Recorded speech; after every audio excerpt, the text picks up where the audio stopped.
Hi guys, and welcome to Susty Talks. I'm so excited to do another episode for this podcast. I don't think a lot of y'all expected me to do another podcast episode so soon, but I have been sitting on this wonderful podcast that I recorded back in April 2024, and it's now November 2024, which has been like such a lifetime ago. It's probably like 6 or 7, 8 months. I don't know how to do math. You tell me.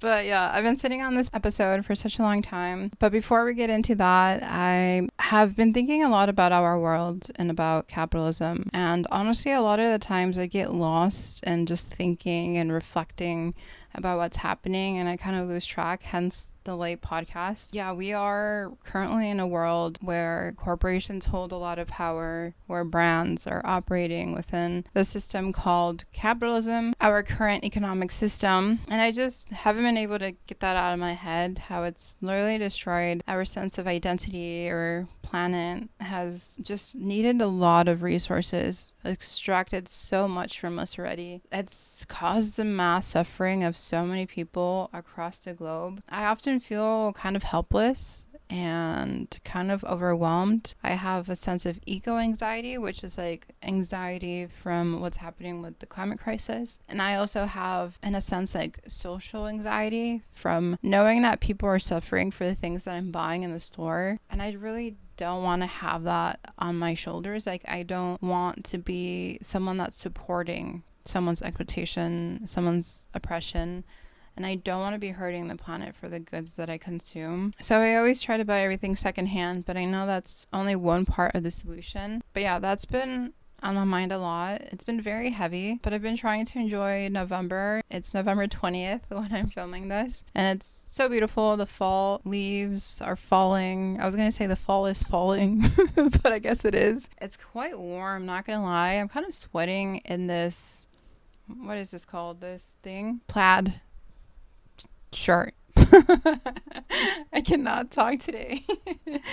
If you're listening, I have this like green plaid shirt and I forgot what it was called. Anyways, in today's podcast, I will be featuring Gaby Fernandez, who is a amazing human being that I've had the fortune of meeting through my activism work and fashion work. She is a graphic design student from El Salvador. I have seen her do a lot of great graphic design work for fashion movements and for environmental movements, and really have seen her step into her role as the digital and social media director for Re-Earth Initiative. And if you don't know what Re-Earth Initiative is, it's basically a registered 501c3 youth nonprofit that really grew out of an international campaign for the 50th anniversary of Earth Day in 2020. So they've really expanded. They've really grown through these past 4 years, and it's really been awesome seeing how they're working towards basically international redistribution of knowledge and resources that's guided by this idea or duty to foster regeneration. I think that it's really needed, especially given the recent US presidential elections that's happened, where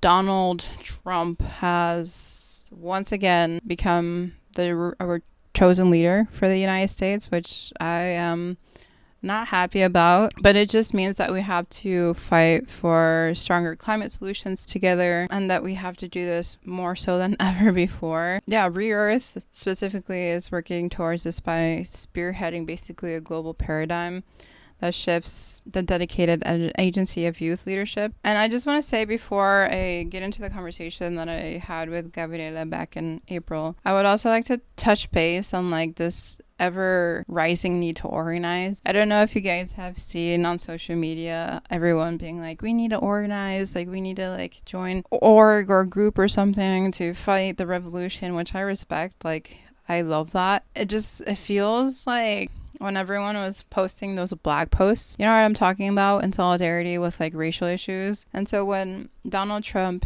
became elected, all of my followers just started becoming activists out of nowhere. And I was like, wait a minute, have they been activists this whole time? Have they been organizing this whole time and I didn't realize? But I think it was just this trend of like seemingly looking woke in a moment of contention and tension and like anger, and they're like, you gotta join, we gotta do something. I guess in a way I like it. Like, okay, like we're waking up, like we're getting angry, like we're doing something finally. I just feel like there's this like oxymoronic thing of like people knowing that they have to join an organization, but just simply posting on social media that you have to join a community organizing space. Like, why are you not organizing? Like, why are you not joining? I think sharing these things on social media has always been the tip of the iceberg for me. I can say that social media is educational. It is important. It is the way that younger generations like Gen Z are getting, you know, their ideas and their news from. I feel like from my personal experiences as a environmental justice activist, like the most powerful way to invite people into climate justice, into social justice, and all these things is to really understand each other, to understand each other's stories. One of the things that I learned is that we really need to create bonds with each other to envision a new way forward. And that takes a lot of work, honestly, because we have to really root ourselves in like trust. We have to become familiar with each other. And then just like really understanding each other as people is also a time consuming process. And it's something that we don't normally go around thinking like, oh, I'm gonna go like bond with this person and we're gonna go understand this person, you know? So yeah, understanding each other's stories is something that I've been constantly grappling with. Like, how can I further understand people's journey versus just assuming that they don't care? Because when I was on social media like a couple of months ago, I was like, all my followers are just like normies, I guess, not to put it bluntly. But when the presidential elections came about, I was like, oh wow, they're actually like urging people to join things. So like maybe there's something else there that I missed. Maybe I assumed wrongly that they didn't want to be part of anything or weren't interested, even though they have like these liberal / leftist leanings, you know? One of the things that I had found myself doing when I was in my environmental justice organization a couple years ago was to really build connections, to build the campaigns and the work that we were doing, because honestly one person can't do everything or anything at all. Like, we need the collective, like we need a lot of people coming together. Usually in environmental justice spaces as well, it's very limited staffing, and then it's heavily reliant on volunteers and like people that want to give a couple hours here and there. So we would like onboard them and then create these like volunteer-based teams essentially, or activist teams. This was reliant on really building connections with them in exchange for like that quote-unquote free labor that they would give us. And the thing that really stood out to me is that we really need to inspire optimism within these groups, build a sense of like collective teamwork, and like move beyond like racial and class divides that we would see ourselves have. So one of the first steps I would do was to actually set up meetings with potential members, so anyone who had reached out to join our space, and talk to them. And these like conversations were basically one-on-ones. That's what they were called. I don't know why they're called one-on-ones. Maybe it's because it's like one person and one person going back and forth, I guess. I don't know. But these one-on-ones are essentially a form to like draw out our lived experiences. I would basically host, you can say, this conversation. I would tell someone, hey, like, I saw that you were interested in potentially joining, let's say, our arts team for the environmental justice campaign that we're working on. Are you free to jump on a Zoom for an hour so we can chat and like I can give you some updates or some like education or whatever on this thing? I was just asking them a bunch of questions. That was usually the case. And they didn't realize this coming in. They didn't realize they were going to be like asked questions about themselves, which is kind of insidious sometimes. But like, let me get to the point of the one-on-ones. Basically they would jump on very curious, and then I would be like, oh, like, where are you from? Like, what do you do? Are you in college? Like, how are you feeling? And slowly like details of their life would come out. And basically my goal was to listen to what their job was, what their goals were, what the details of their home life were. Like, I like would also be taking notes on a piece of paper next to the computer, being like, oh, okay, like they're a graphic design student or whatever, or they're a political science major, they have 2 brothers, they're kind of like dealing with personal boyfriend problems or whatever, they have a cat that like has stomach problems that keeps them busy on Fridays, so they wouldn't be free on Fridays. So you just slowly get to have an idea of who they are. It's not supposed to be like creepy or insidious. It's just like when someone's being one-on-one for the first time, they don't know what they're really looking at. They don't know that I'm going to be asking a lot of questions or like really intently listening to them, taking notes of what they're passionate about or what they're interested in or what they're like the most emotionally tied to. My goal was to really like in a way study this person or like understand the details of their life, really understand like what lights them up as a person. I would also like ask them about their dream, fears, negative inhibitions, what really kept them back from stepping into their power. And you made me thinking like, wow, okay, like that's a lot of effort to like get to know someone. Honestly, it was really effective in like creating leaders and getting people motivated. A lot of times people would do things because they're emotionally tied to something, not because they're like very logically aligned, you can say. So basically, like, if you can make them feel connected, make them feel seen, make them feel understood, it is so much more powerful than like selling them a vision or telling them a vision of a campaign or the list of things that we have to do. One of the ways that we really like created these emotional bonds, or I created these emotional bonds within the spaces I was in for environmental justice, is really exploring someone's mind, I guess, and their feelings. I went into depth, like I didn't keep these conversations surface level, but it's kind of weirdly intimate and a new experience with a lot of people that I would jump on the one-on-ones with. They'd be like, what are we doing? They would, like most of them would ask for clarification because they would just think they were gonna jump on a call for like surface level information of like tasks and to-do lists. And I would basically explain like, hey, like I just wanted like to understand like who you are, to further understand like what skills and like experiences would contribute to like our organization and stuff. But yeah, most of us don't go around talking to new people, exploring how we think, how we feel. We don't go around being like, I want to build you up as a leader. I want to build power with you. You know how weird that sounds like? I want to build power with you. But that's basically what activists are doing all the time to push campaigns forward, especially with limited staffing. I've definitely been sucked into the activist loop by having people being like, I want to see you be powerful. And I was like, dang, okay. And this is critical because nowadays opportunities are like so hard to find. To get a job, you need like 6 years of experience. And so imagine just being curious about something and then someone is like intently taking notes and listening to you and asking all your personal life. And then they're like, I believe in you. And you're like, what? Like, it can be truly mind-boggling too to hear that. But it's really needed though, because like how often enough are we just like instilling a sense of empowerment and sense of community within each other? Yeah, I also want to say like, we don't really go around asking each other like our deepest and darkest feelings or like deep talks with each other outside of like romantic contexts. Maybe it's like my Mexican brain taking over or English is not working. But I'm like, when was the last time we just had coffee with someone just to like get to know them on a platonic basis? Especially if it's like a male and a female. Like, let's say you're in an environmental justice space and they're like, okay, let's go one-on-one this guy who just happens to be cute, but your mission is just to like organize him or build a relationship with him. Those things are said interchangeably. To build relationships, you're organizing them basically. So let's say they're like, okay, you gotta go organize this person that's a guy and you're a girl, and so you go get a coffee with him and it's weirdly intimate. And he's like, wait, what's happening?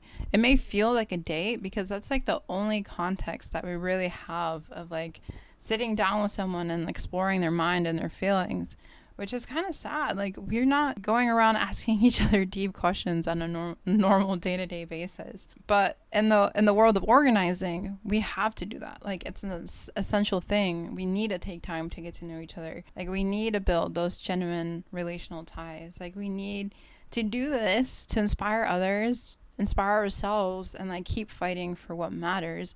but we have to push these like cultural and like social norms and just be very intentional and very clear where we stand. And so that's how I like really got people into like my very niche activist spaces. I would simply be like, hey, like I saw you showed some interest, you signed up for our like interest form, or you attended a welcome call, like would you join me for Zoom? They'd be like, okay, yeah, I'm free, blah blah blah, and we would like do these one-on-ones. And it really did help me build leaders and fight for our planet, even when this is normally not done. Also, just to like take a small break about this conversation, I put on fake eyelashes for the first time. I got them from the dollar store, and they feel so weird. I don't know what it is, but I just don't feel good. Maybe I should just smile, take the thumbnail, and then take them off. Wait, this is how I do thumbnails. For my audio listeners, I'm so sorry. You should go to YouTube to listen to this and watch me struggle. Okay. I'm gonna take my eyelashes off. Oh my god, that feels so good. They're giving me so much anxiety I couldn't think clearly. Oh my god, I look so different now. I can see the light. Oh god, I shouldn't have taken them off. I kind of look dumb now. Okay, whatever. But basically, this is what I would do for environmental justice work. And I would organize all types of people. I need to focus. I would organize students. I would organize teachers.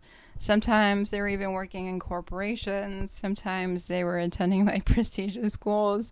Sometimes they were like just working in part-time jobs.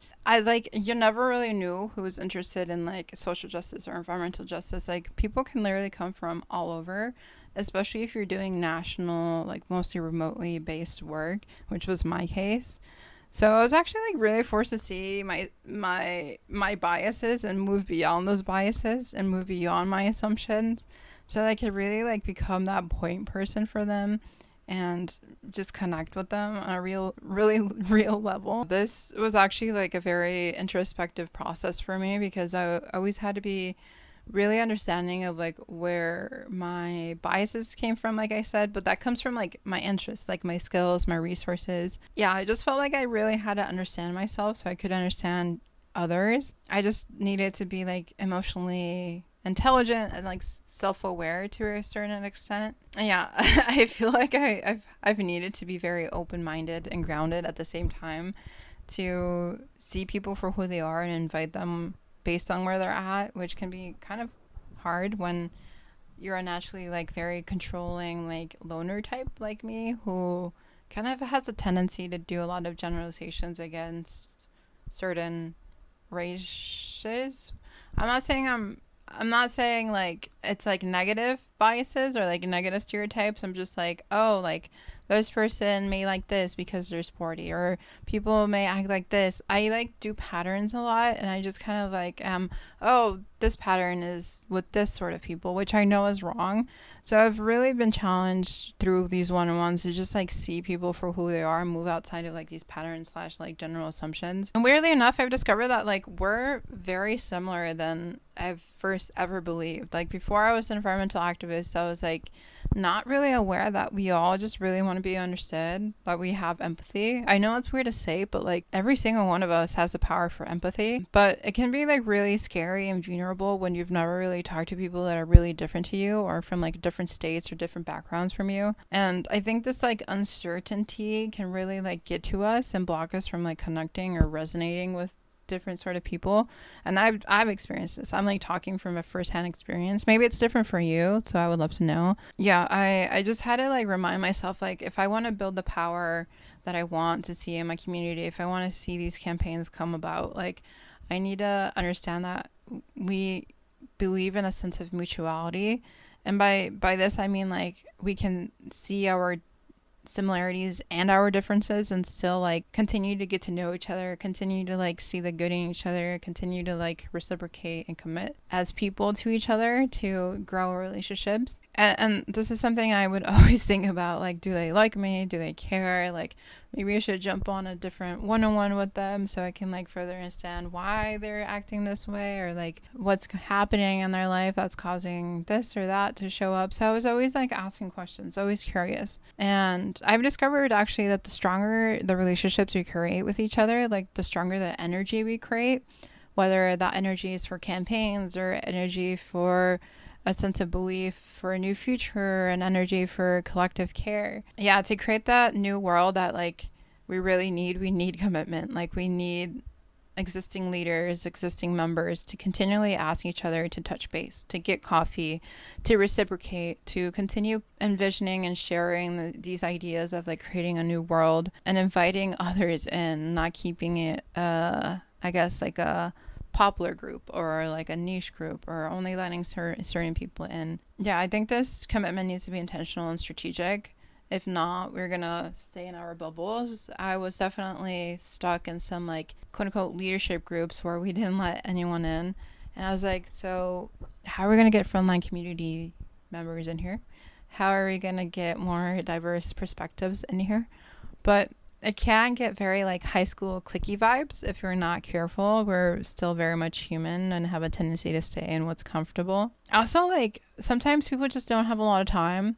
Not to make excuses, but, like, we just generally are very time constrained people. It's hard to stay, like, very intentional and strategic if you have a 9 to 5, if you're busy with, like, other things, if your car broke down because you didn't have money to fix the alternator or something. And just being very authentic and honest can be really hard, because you do have to share yourself to build environmental justice work. I totally get why it's easy to be, like, posting on social media or saying, hey, I believe in this, but not actually doing it or doing anything. It's time consuming. It's scary. You don't know what you're going to face. You're not going to know who you're going to jump on a call with. You don't know what they're going to ask. And all those things can really be a lot, especially if you're, like, what I call a normie going to a 9 to 5. Yeah, I really believe in one-on-ones for the effectiveness it has from taking someone that's never been in, like, social justice and environmental justice spaces and taking them over to this, like, trajectory into becoming a leader for campaigns and for visions of a better future. I really also see one-on-ones as a guide for how I do podcasts, because I really think that authentic conversations are needed more so than ever before for, like, ethical fashion, for sustainable practices and intersectional solutions. I, like, aim to, like, have this be a community driven platform where I can, like, showcase sustainability is accessible and can be relevant for everyone. And I wouldn't be able to do this quite literally without relational dialogue, without educational efforts. And I think this will always be relevant no matter what spaces we're in, no matter if we're, like, in 2040, we always will need to talk to each other. We will always need to step up and be vulnerable and authentic and ask questions and be honest with where we're at and, like, invite people into the journey. But again, like, we can only pull this off if we, like, actually believe in our, like, fundamental worth and intelligence of the people that we're talking to. Like, if we don't believe in their fundamental worth, if we don't believe that they're intelligent, then we're kind of, like, making decisions on behalf of people. We're saying that we should be the ones representing, like, let's say, frontline communities, even though you come from a privileged background. I think we all deserve dignity, and finding ways to collaborate, to build those relationships, find connections between our interests and our shared spaces. So yeah, if you're ever feeling, like, anxious about what's happening in the world, if you're ever not sure what to do, I would say just try to connect with others, like, talk to them about shared values, about what's happening. I think it can actually really ground us and, like, prep us for better things forward. It is really easy to just tell others to do something while we stand back. But I think the point of what I'm trying to say is that real change is only going to come when we become uncomfortable, when we step up to do the work. Like, we have to, like, engage with each other. Like, we have to have real, authentic conversations. So in this podcast, I asked Gabriela her values and her lived experiences and how she has taken up action and a vision for a more just and sustainable world. And honestly, this was my first time hosting a ghost. I always say that. This was the first time hosting a guest for this podcast. So I was actually really uncomfortable, and I still am very uncomfortable with podcasts. Like, so I stutter, I say the wrong things. I feel like I've complained way too much in this like intro section, which has been going on for like 30 minutes. But yeah, I have to remind myself like things are not going to be perfect. Like things are human. Like I'm human. I'm still on a learning journey and people mess up, and you can still find knowledge and insight and commonalities with the people and understand each other even when they're imperfect or they're kind of different from us. So, yeah, I had a great conversation with Gabriela back in April. So, yeah, I'm excited for you to hear her unique perspective. So, without further ado, Gabriela Fernandez. Okay, there The we go. angle is good. I don't hear anything. So you're good. And also it's natural to have background noise. I was really worried about that this morning, but I'm like, it's not that official. Like this is Okay. casual. We'll get more serious in the future. Okay, so since El Salvador, it still is a developing nation, and poverty it's still present and prevalent throughout the majority of the nation and the population. Um, we really grew up with a different reality because El Salvador always look out to all of these big nations and the United States and Europe. And at least for myself, I really looked more outside of my reality in my country. And that actually was helpful because it helped me to have these very high expectations for myself to because I said, okay, I thought, okay, so if these countries or these people in different countries are really doing these amazing things, that doesn't mean that I am not able to also do that for myself and in this country. Mhm. um so having those high standards and those really high goals help me to overcome all of the things that were conditioning and limiting myself according to our society. um it helped me to overcome all of that to really fight and work towards my dreams.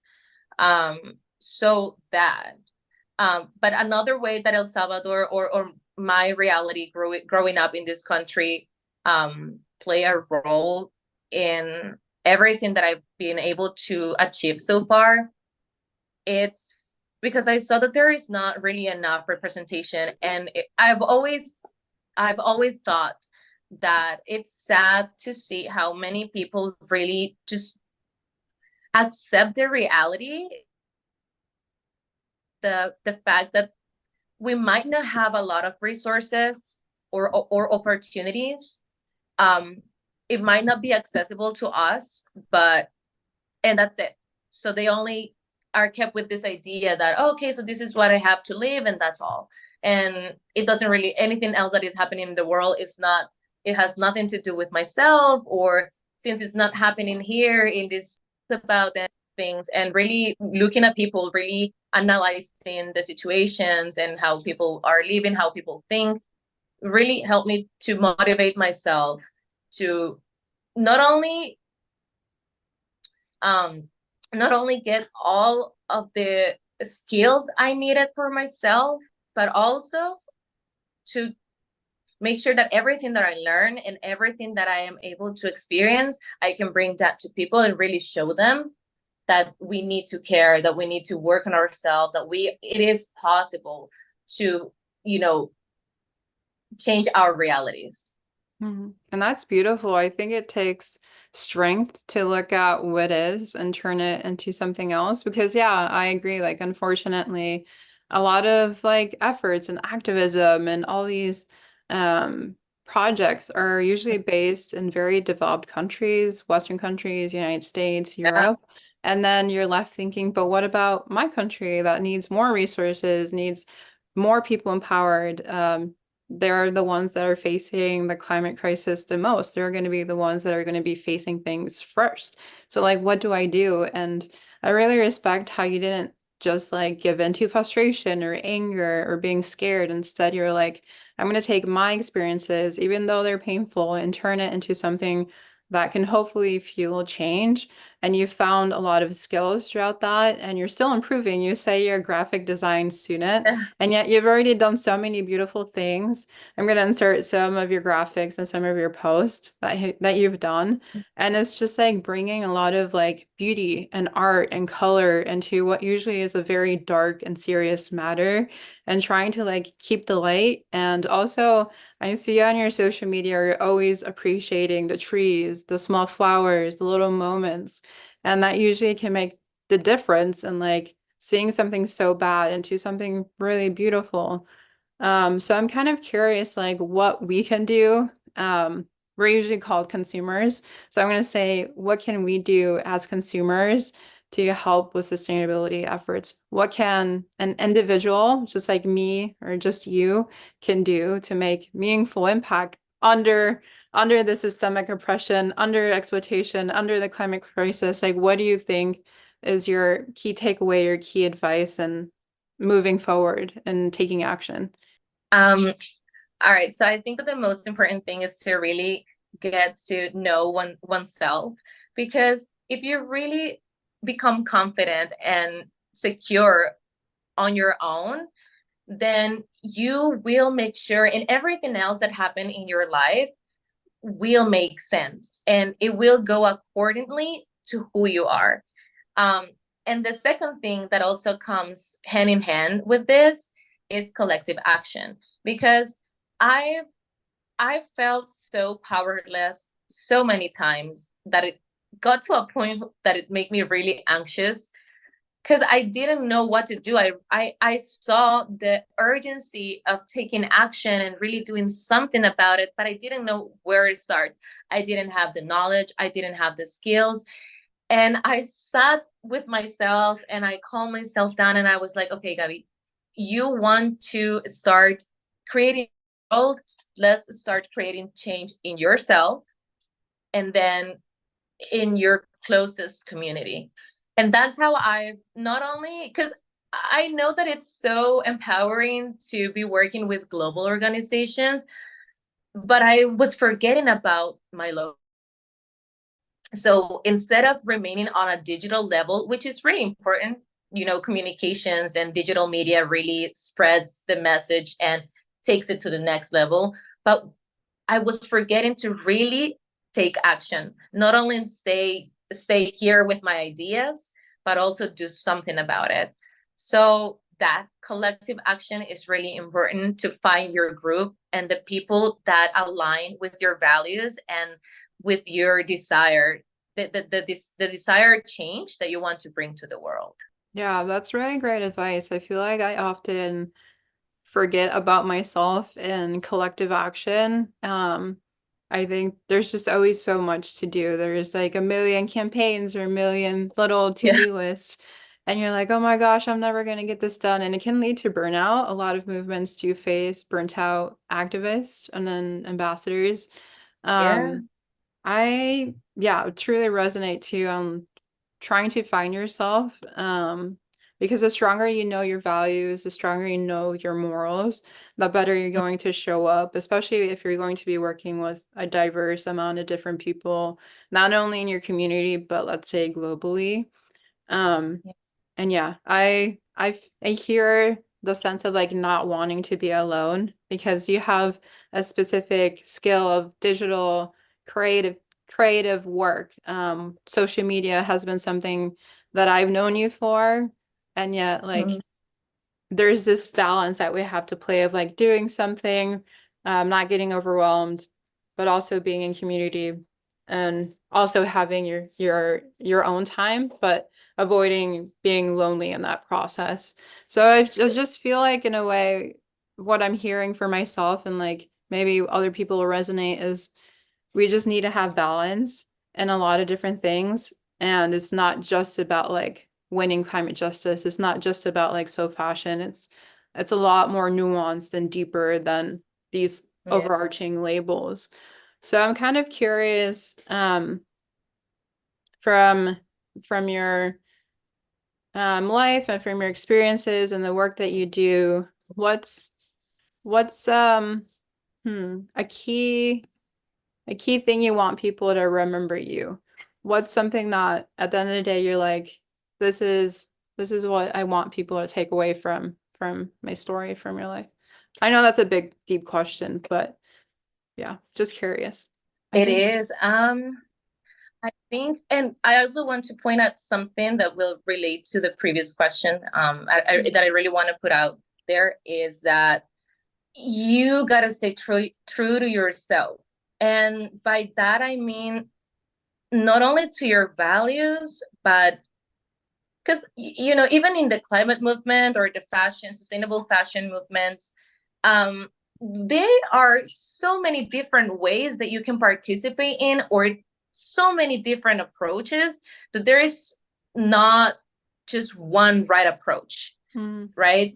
So that's another thing, because a lot of people sometimes get very overwhelmed with the idea that, okay, but this is too much information. Should I do this? Should I do that? Should I do fair fashion? Should I do slow fashion? So I think that finding your real path and trying different things until you discover where you belong, it's really important as well, because that will allow you to enjoy what you're doing and create long lasting change. Um, mhm. and then for what I would like to be remembered, let's see, because that is a question that it really makes me realize that I'm not comfortable with recognition or praises, or Mm. like being complimented, because I'm gonna cry. I Oh get very no. sentimental. No, I'm not gonna cry, but I get very, very emotional, because I really love life, and I've gone through a lot. Okay, I've gone through a lot since childhood, and now that I'm an adult, and I have created this really safe and secure environment for myself, where I'm at to a point in my life that I'm surrounded with the right people, and I've learned to really give myself the place that I deserve. Um, I don't know. I've just healed a lot.